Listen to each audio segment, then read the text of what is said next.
ശാസ്ത്രീയ ഋഗ്വേദ പഠനം ക്ലാസ് 22. ഇന്ന് നമ്മൾ നോക്കുന്നത് മണ്ഡലം 1 സൂക്തം 3 മന്ത്രങ്ങൾ 10, 11, 12 ഇതിൽ മറ്റൊരു ദേവതയെ പറ്റി പരിചയപ്പെടുത്തുകയാണ്. ആ ദേവത എന്ന് പറയുന്നത് സരസ്വതിയാണ്. സരസ്വതി എന്ന് പറയുന്നത് വിദ്യയുടെ നോളജാണ്, വിദ്യയുടെ ദേവതയാണ്, അല്ലെങ്കിൽ വിദ്യ തന്നെയാണ്. സരസ്വതി മീൻസ് നോളജ്, വിദ്യ, അറിവ്, ശാസ്ത്രം, സയൻസ് ആൻഡ് ടെക്നോളജി. അതിനാണ് എല്ലാ അറിവുകളും, പ്രപഞ്ചത്തിൻ്റെ പിന്നിലുള്ള എന്തെല്ലാം അറിവുണ്ടോ ആ അറിവിനെയാണ് സരസ്വതി എന്ന് പറയുന്നത്. അതാണ് ഇവിടുത്തെ ദേവത. അതായത് വിദ്യയെപ്പറ്റി പറഞ്ഞു തരിക, വിദ്യയുടെ മഹത്വം ഇവിടെ പറഞ്ഞു തരികയാണ്. എന്താണ് പറയുന്നതെന്ന് നമുക്ക് നോക്കാം. ആദ്യം സൂക്തം 3 10ാമത്തെ മന്ത്രം എന്താണ് പറയുന്നതെന്ന് നോക്കാം. ഋഗ്വേദം മണ്ഡലം 1 സൂക്തം 3-10. ഋഷിമത് ഛന്ദസ്, ദേവത സരസ്വതി, ഛന്ദസ് ഗായത്രി. പാവകാന സരസ്വതി വാജേഭിർവാജിനീവതി യജ്ഞം വഷ്ടു ധിയാവസുഹു. പവിത്രീകരിക്കുന്ന സരസ്വതി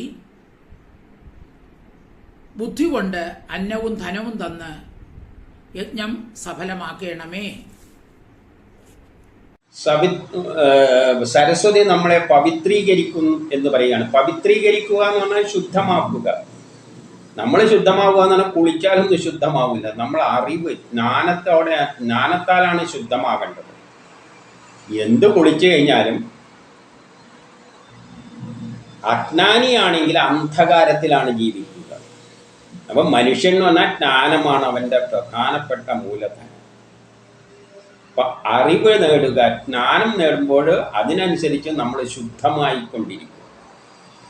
അന്ധകാരത്തിൽ നിന്ന് നമ്മൾ മുക്തമാകും. അല്ലാതെ അന്ധമായി എന്തെങ്കിലും വിശ്വസിച്ച് നടക്കുന്നതിലല്ല, അത് നമ്മളെ ശുദ്ധമാക്കുന്നില്ല. ഈ അന്ധവിശ്വാസങ്ങളുമായിട്ട് നടക്കുക, ആരെങ്കിലും എന്തെങ്കിലും പറഞ്ഞത് കേട്ട് നടക്കുക, അപ്പോഴൊന്നും നമ്മളെ ബുദ്ധി ശരിക്ക് നിൽക്കില്ല. നമ്മൾ അജ്ഞതയിലാണ് ജീവിക്കുക. സരസ്വതി നമുക്ക് ബുദ്ധി പ്രദാനം ചെയ്യും, ചിന്തിക്കാനുള്ള കഴിവ് പ്രദാനം ചെയ്യും. ആരെങ്കിലും പറയുന്നത് കേട്ട് അത് ഫോളോ ചെയ്യല്ല വേണ്ടത്.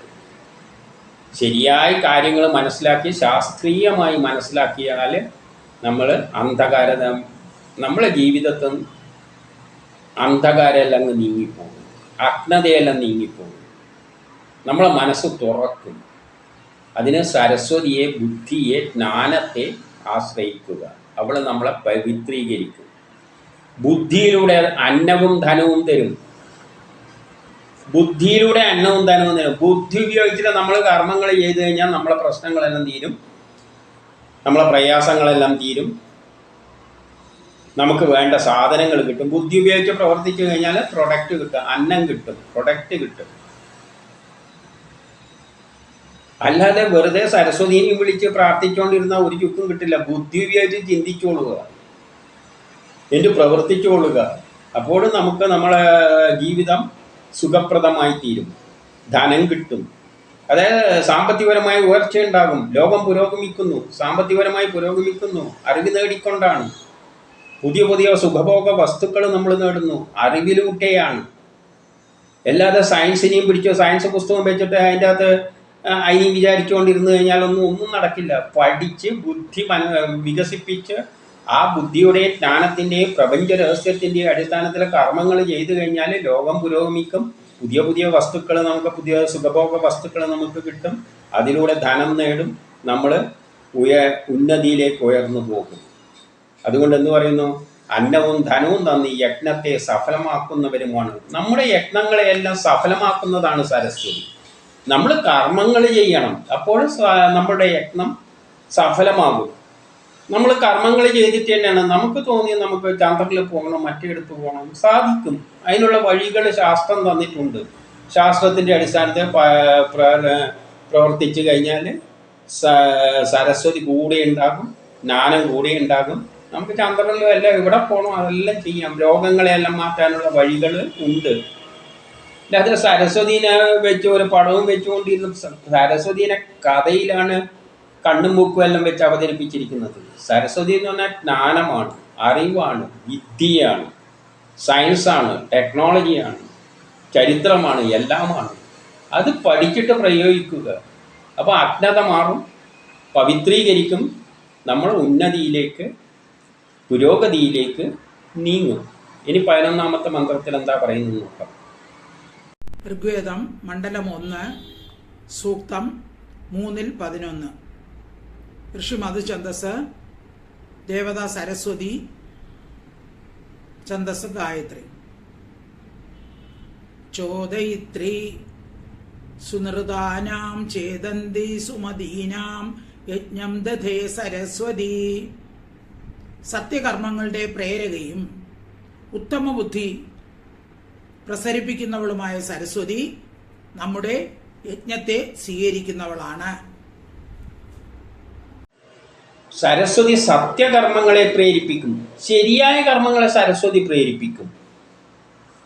സത്യകർമ്മങ്ങളെ എന്ന് പറഞ്ഞാൽ സയൻസിൻ്റെ അടിസ്ഥാനത്തിലുള്ള കർമ്മങ്ങളെ അത് പ്രേരിപ്പിക്കും. അതാണ് സത്യകർമ്മങ്ങൾ. നമുക്ക് ഹൈഡ്രജനും ഓക്സിജനും കൂടി ചേർന്ന് കഴിഞ്ഞാൽ ജലം ഉണ്ടാക്കാം. അത് സത്യകർമ്മമാണ്. അതിനൊരു ഇക്വേഷൻ ഉണ്ട്. 2H2O+, 2H2+, O2 = 2H2. അങ്ങനെ ഒരു ഇക്വേഷൻ ഉണ്ട്. അപ്പോൾ ആ ഇക്വേഷൻ ഉപയോഗിച്ചുകൊണ്ട് അതാണ് സത്യകർമ്മം. അതിലൂടെ നമ്മൾ ഹൈഡ്രജനും ഓക്സിജനും കൂടി ചേർത്ത് കഴിഞ്ഞാൽ കൃത്രിമമായിട്ട് നമുക്ക് വെള്ളം ഉണ്ടാക്കാം.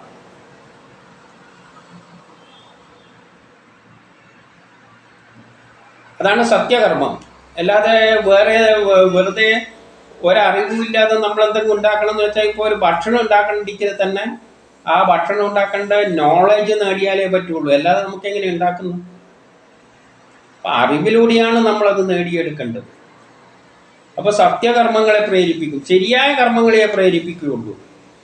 അല്ലാതെ സരസ്വതി എന്തെങ്കിലും നമുക്ക് തോന്നുന്ന മാതിരിയൊന്നും സരസ്വതി സാധിപ്പിച്ചൊന്നും തരില്ല. വെറുതെ ഒരു സരസ്വതിയുടെ പടവും വെച്ചിട്ട് എനിക്ക് മറ്റേ വിദ്യതാന്ന് പറഞ്ഞു കഴിഞ്ഞാൽ സരസ്വതി തരാനൊന്നും പോകുന്നില്ല. എനിക്ക് നല്ല ബുദ്ധി തരണേ എന്നും പറഞ്ഞുകൊണ്ട് ഒരു സരസ്വതീൻ്റെ പടവും വെച്ചിട്ട് നമ്മൾ ദിവസവും അതിൻ്റെ മുമ്പിലിരുന്ന് ഈ മന്ത്രം ചൊല്ലിക്കൊണ്ടിരുന്ന് കഴിഞ്ഞാൽ ബുദ്ധിയൊന്നും തരാൻ പോകുന്നില്ല. ബുദ്ധി തരണ്ടിക്ക് സത്യകർമ്മങ്ങളെ പ്രേരിപ്പിക്കും.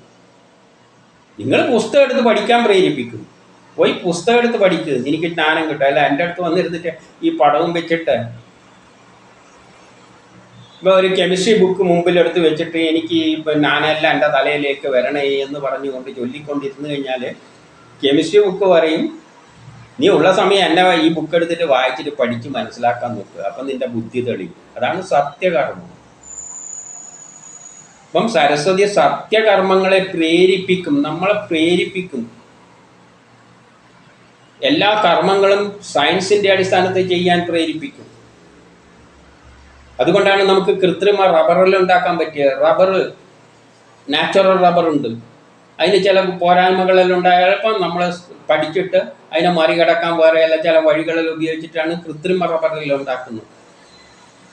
അത് ജ്ഞാനത്തിലൂടെയാണ്, അതിനെ പ്രേരിപ്പിക്കുകയാണ്. ആ ജ്ഞാനം നമ്മളെ പ്രേരിപ്പിക്കുകയാണ്. റബ്ബറിനെ സാധാരണ റബ്ബർ എടുത്ത് മനസ്സിലാക്കി അതിന് ഇന്നെല്ലാം ദോഷമുണ്ട്, ആ റബ്ബറിൻ്റെ ഘടന എന്താണ്, അതെല്ലാം രസതന്ത്രപരമായിട്ട് മനസ്സിലാക്കിയിട്ട് അതിൻ്റെ ദൂഷ്യത്തിന് കാരണം ഇതിനകത്ത് ഇന്ന സാധനമില്ല, അതുകൊണ്ട് അതും കൂടിയും ചേർത്ത് കഴിഞ്ഞാൽ ആ ഗുണവും കൂടിയും കിട്ടും. സ്വർണം കണ്ടിട്ടില്ലേ? സ്വർണം നമുക്കറിയാം, സ്വർണത്തിന് പദമാണ്, വളരെ സോഫ്റ്റാണ്.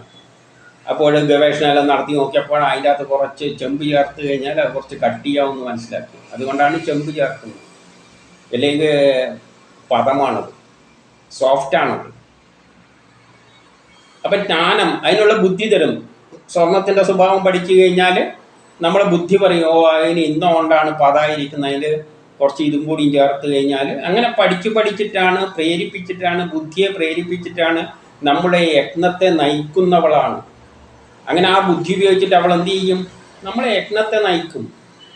നല്ല കുറച്ച് ഹാർഡായ സ്വർണം വേണം, പൊട്ടിപ്പോകാത്ത സ്വർണം വേണമെങ്കിൽ ഇങ്ങനെ പോയാൽ മതി എന്ന് സരസ്വതി അല്ലെ ജ്ഞാനം നമ്മളെ ബുദ്ധിയെ അങ്ങോട്ടേക്ക് നയിക്കും. അതായത് നമ്മൾ ചിന്തിച്ചിട്ട് ജ്ഞാനം നേടുമ്പോൾ നമ്മൾ ചിന്തിക്കും.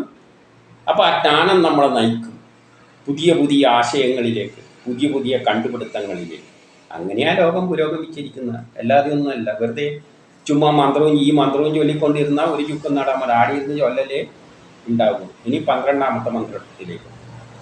ഋഗ്വേദം മണ്ഡലം 1 സൂക്തം 3-12. ഋഷി മധു ഛന്ദസ്, ദേവത സരസ്വതി ഛന്ദസ് ഗായത്രി. മഹോ അർണ സരസ്വതി പ്രചേതയതി കേതുനാ ധിയോ വിശ്വ വിരാജതി. ഈ സരസ്വതി വിശാലമായ ജ്ഞാനസമുദ്രം പ്രകടമാക്കുന്നവളാണ്.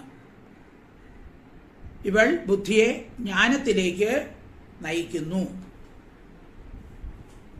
ഈ സരസ്വതി വിശാലമായ ജ്ഞാനസമുദ്രം പ്രകടിപ്പിക്കുക. ജ്ഞാനം സമുദ്രത്തിന് കണക്കാണ്. നമ്മൾ പറയുന്നില്ലേ, സംഗീതം ഒരു വലിയ സാഗരമാണ്. സംഗീതവും ഒരു അറിവ് തന്നെയാണ്. സംഗീതം തന്നെ ഒരു സാഗരമാണ്. അപ്പം മറ്റുള്ള കെമിസ്ട്രിയും ഫിസിക്സും അങ്ങനെയുള്ള എല്ലാ ജ്ഞാനങ്ങളും കൂടിയാൽ അതിനെ സാഗരം എന്നൊന്നും പറഞ്ഞാൽ പോലെ എന്തായിരിക്കും ഒന്ന് ചിന്തിച്ചു നോക്കെ. അപ്പോൾ ഈ ജ്ഞാനം എന്ന് പറഞ്ഞാൽ വിശാലമായ ജ്ഞാനസമുദ്രം പ്രകടമാക്കും. നമ്മൾ പഠിക്കും തോറും പുതിയ പുതിയ ജ്ഞാനങ്ങൾ മനസ്സിലിങ്ങനെ അറിവ് കേരി വരും.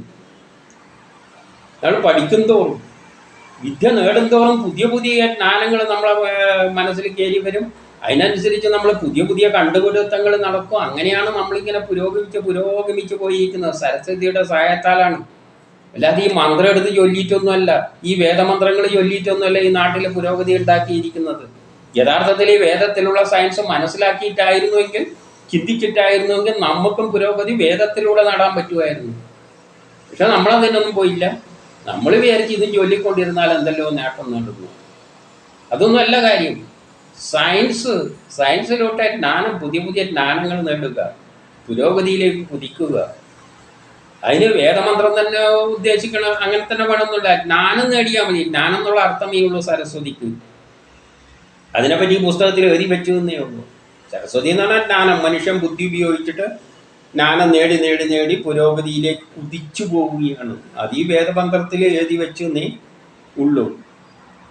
ഇവൾ ബുദ്ധിയെ ജ്ഞാനത്തിലേക്ക് നയിക്കും. ഇവൾ ബുദ്ധിയെ ജ്ഞാനത്തിലെ പുതിയ പുതിയ അറിവിലേക്ക് നയിക്കും ഈ സരസ്വതി. ജ്ഞാനം, നമുക്ക് ജ്ഞാനം എന്നത്, ജ്ഞാനം നേടാനുള്ളൊരു താല്പര്യമുണ്ടെങ്കിൽ ആ പ്രേരണ, അതിൻ്റെ പിന്നിലുള്ള ആ പ്രേരക ശക്തി സരസ്വതി എന്ത് ചെയ്യും? നമ്മൾ പുതിയ പുതിയ കണ്ടുപിടുത്തങ്ങൾ നടത്താനുള്ള, പുതിയ പുതിയ ജ്ഞാനം നേടാനുള്ള വഴികളിലേക്ക് നമ്മൾ നയിച്ചുകൊണ്ടേയിരിക്കും. അതുകൊണ്ടാണ് ശാസ്ത്രജ്ഞന്മാരെല്ലാം എന്ത് ചെയ്യുന്നത്? പുതിയ പുതിയ എപ്പോഴും അതിൻ്റെ പിന്നാലെ പോവുകയാണ്. അവരിലേക്ക് പ്രേരണ ചെലുത്തുകയാണ് ഈ ജ്ഞാനം. അത് അത്ര മനസ്സിലാക്കിയാൽ പോലെ അതിൻ്റെ അപ്പുറവും മനസ്സിലാക്കണം എന്നും പറഞ്ഞിട്ടാണ് അങ്ങനെ ജ്ഞാനം അങ്ങ് തള്ളി അങ്ങ് എത്തിപ്പിച്ചിരിക്കുന്നത്. അപ്പോൾ നമ്മളെ നയിക്കുന്ന പ്രധാനപ്പെട്ട ജ്ഞാനം തന്നെയാണ്, ഈ ജ്ഞാനത്തെ തന്നെയാണ് സരസ്വതി എന്ന് പറയുന്നത്. അപ്പം ജ്ഞാനത്തിന് പിന്നിൽ പ്രേരിപ്പിക്കുന്ന ഒരു ശക്തിയുണ്ട്. നമ്മളെ മനസ്സിന് എല്ലാവരെയും ഒന്നും പ്രേരിപ്പിക്കില്ല. സാധാരണ ആൾക്കാരിൽ എത്ര പേർക്ക് സയൻസ് കേൾക്കുമ്പോൾ അലർജിയാണ്, പ്രേരിപ്പിക്കുന്നില്ല. കാരണം എന്തുകൊണ്ടില്ല? സരസ്വതി ഇല്ല, അവരെ നയിക്കുന്നില്ല. വെറുതെ ഇങ്ങനെ മന്ത്രം എടുത്തിട്ട് ഈ വേദമന്ത്രവും ചൊല്ലിക്കൊണ്ടിരുന്ന ഒരു ജ്ഞാനവും കിട്ടാൻ പോകുന്നില്ല. അതുകൊണ്ട് തന്നെയാണ് വേദത്തിലെ അർത്ഥങ്ങൾ ഇതുവരെ ആർക്കും അത്ര വ്യക്തമായിട്ട് മനസ്സിലാകാത്തത്. വേദത്തിൽ എന്താണ് ഉള്ളതെന്ന് ഇത് കൈകാര്യം ചെയ്യുന്നവർ ഭൂരിപക്ഷം പേർക്കും അറിയില്ല. എന്തുകൊണ്ട്? അവർ ജ്ഞാനത്തിൻ്റെ പിന്നാലെയല്ല പോയത്. അവർ വെറുതെ ചുമ്മാ വായിച്ചുകൊണ്ടിരുന്നു കഴിഞ്ഞാൽ ഇതെല്ലാം തലയിൽ കയറുന്ന ധരിച്ചു വെച്ചിരിക്കുന്നത്. അതിന് വലിയ അർത്ഥമൊന്നുമില്ല, വെറുതെ ചൊല്ലിക്കൊണ്ടിരുന്നാൽ മതി.